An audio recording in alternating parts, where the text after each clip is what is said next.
Time for the 49ers Rush Podcast. You know, going into this offseason, before we were able to add Kerry Hyder on a cheap deal, before we signed Kamiko Toure, before we drafted Drake Jackson, you know, one of the players that I've been just screaming from the mountaintops because his tape was so good last year in such a limited spot, despite being traded midseason, was Charles Omenihu coming over from the Texans. We traded for him, and he's a fun guy. Listen to DC, D'Amico Ryans, talk about Charles Omenihu, because this is one of the players I got circled.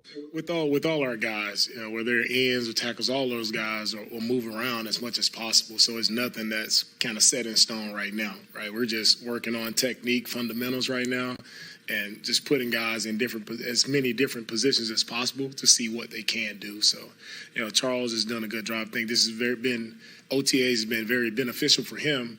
Like, he came in mid-season, so for him to get all the groundwork, day one fundamentals of how we play D-line, I think this has been huge for him. So I'm happy that he's able to get these OTAs under his belt. So he's going to be much better for us just because he has a really base level of how we do things now. And I think that's key. I mean, the fact that he can step in, doesn't have to be the guy, can just do what he's good at. Very, very long, rangy defender that is just all around.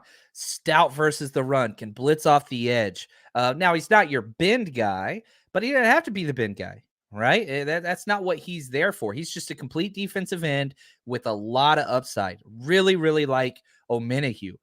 Dude's just a baller, you know? And again, kind of how I feel about this. We're just highlighting a couple studs because there's so many. Literally, we could do a series a week on these guys. The other one, and I think the one that's going to start, a lot of people, how do I say this? A lot of people don't watch film, and that's okay. That's not a bad thing. You know, you're a team, you're a fan of your team, and that's a good thing. However you want to celebrate and whatever, that's your thing. This is for you. Big reason why we started this whole podcast. Educate, help people have a better time watching their team. Samson Ebukam. Dude turned it on last year. Now, it was a very slow start, and in the middle of the season wasn't great, but good gosh, you look at those last 4 games, Samson was unreal. His snap count going through the roof, and people were saying like, oh man, we're probably going to cut him.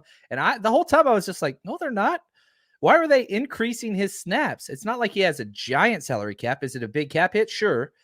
But it's not like out of this world, especially with what he plays. Now he's going to get pressed for that starting job. And I think, you know, instead of getting 70 snaps a game like he was at the end, I think a 40 to 50 snap rate for him would be huge.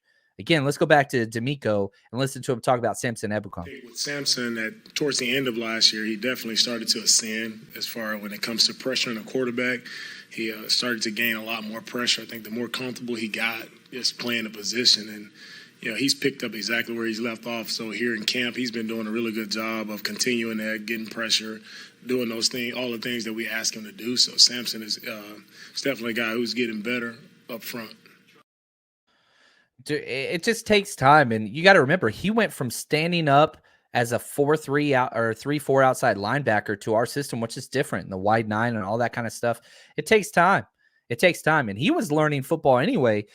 He's just a raw athlete that is adapting, and I'm excited. He doesn't have to be this out-of-world whatever. He could just be a rotation guy. Hey, this your boy Frank Gore. I'm listening to 49er Rush, Niners all day.